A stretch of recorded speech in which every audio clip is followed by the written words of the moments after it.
તો નમસ્કાર દર્શક મિત્રો, સ્વાગત છે તમારું અમારી આ યુટ્યુબ ચેનલમાં। તો આજના વિડીયોમાં આપણે છે ગુજરાતી સાહિત્યના અગત્યના પ્રશ્નો છે જે જોવાના છીએ, જે આવનારી તલાટી અને જુનિયર ક્લાર્કની પરીક્ષામાં છે પૂછાઈ શકે તેવા રહેલા છે।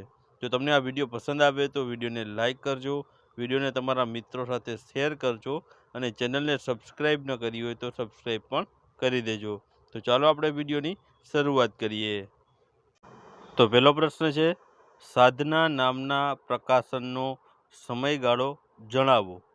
તો તેમાં ઓપ્શન આપેલા છે પખવાડિયું, માસિક, સાપ્તાહિક કે વાર્ષિક।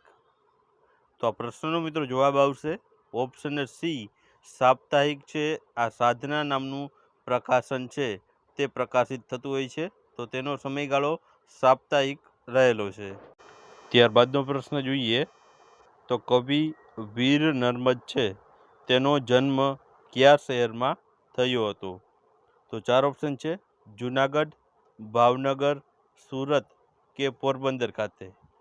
તો આ પ્રશ્નનો જવાબ આવશે ઓપ્શન સી, સુરત જિલ્લામાં છે કવિ વીર નર્મદનો જન્મ થયો હતો। ત્યારબાદનો પ્રશ્ન, લેખક દર્શક છે તેને નીચેનામાંથી કયો એવોર્ડ છે તેને અર્પણ કરવામાં આવેલ છે।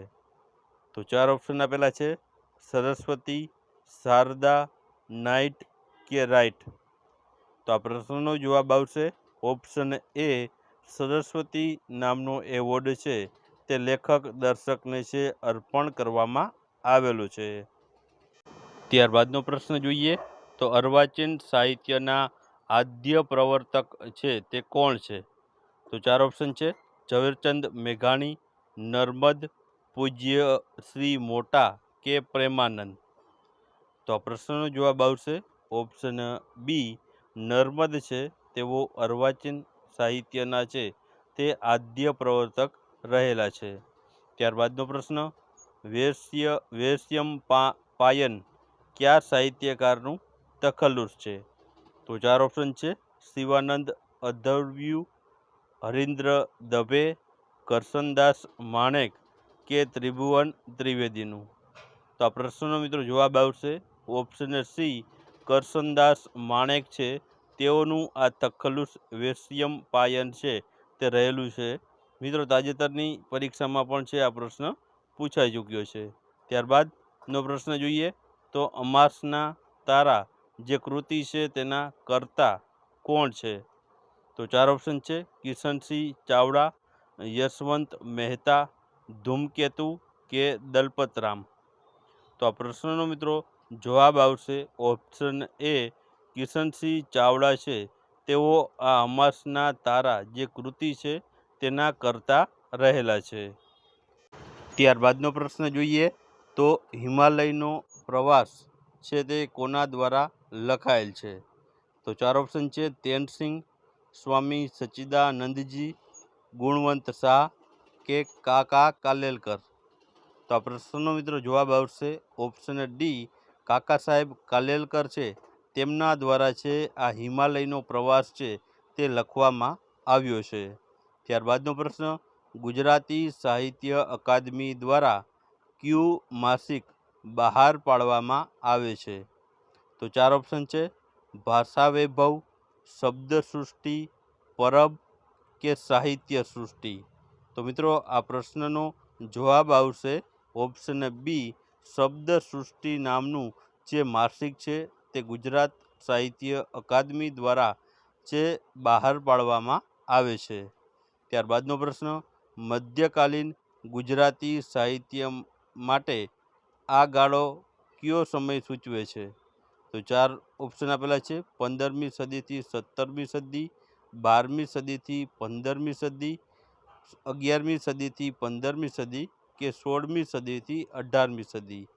તો મિત્રો તેમાં જવાબ આવશે ઓપ્શન એ, 15મી સદીથી 17મી સદી છે તે મધ્યકાલીન ગુજરાતી સાહિત્ય માટેનો છે તે ગાળો અથવા તો સમય છે તે દર્શાવે છે અથવા તો સૂચવે છે।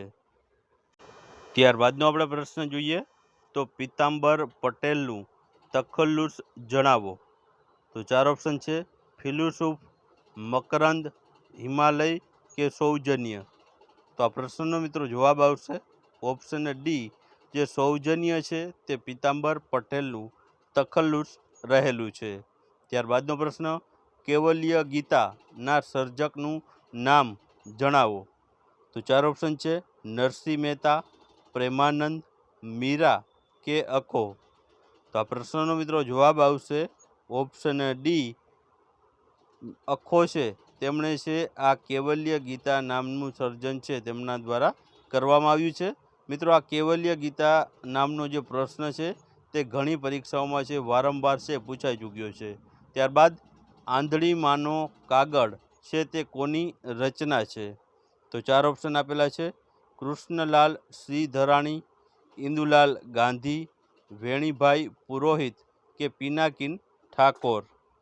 તો મિત્રો આ પ્રશ્નનો જવાબ આવશે ઓપ્શન બી, ઇન્દુલાલ ગાંધી છે તેમના દ્વારા છે આ આંધળી માનો કાગળ નામની જે કૃતિ છે તેની રચના કરવામાં આવી છે. ત્યારબાદનો પ્રશ્ન જોઈએ તો નીચેનામાંથી કયું પુસ્તક શ્રી ચીનુ મોદીનું છે. તો 4 ઓપ્શન આપેલા છે પનઘટ, યાત્રા, નકશાના નગર કે અમૃતા.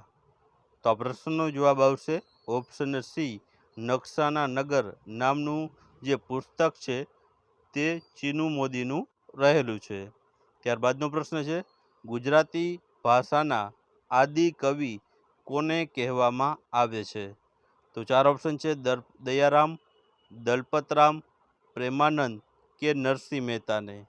તો આ પ્રશ્નનો જવાબ આવશે ઓપ્શન ડી, નરસિંહ મહેતા છે તેઓને છે ગુજરાતી ભાષાના આદિ કવિ તરીકે છે ઓળખવામાં આવે છે.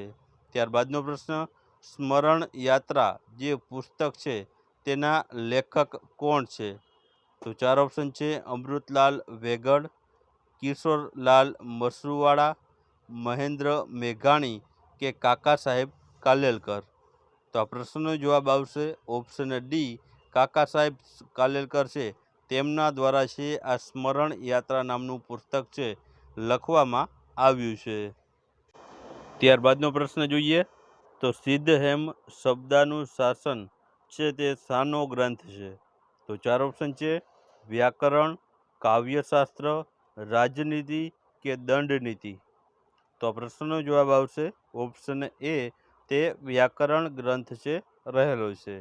ત્યારબાદનો પ્રશ્ન છે નીચેનામાંથી 3 વખત છે તે ગુજરાતી સાહિત્ય પરિષદના પ્રમુખ તરીકે છે તે કોણ રહી ચૂક્યું છે. તો 4 ઓપ્શન છે કનૈયાલાલ મુનશી, નર્મદ, પ્રેમાનંદ કે વિનોદ ભટ્ટ.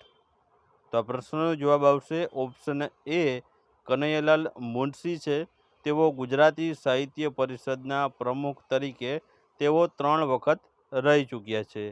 ત્યારબાદનો પ્રશ્ન, ગુજરાતી સાહિત્યમાં અપાતું સૌથી મોટું સન્માન કયું છે.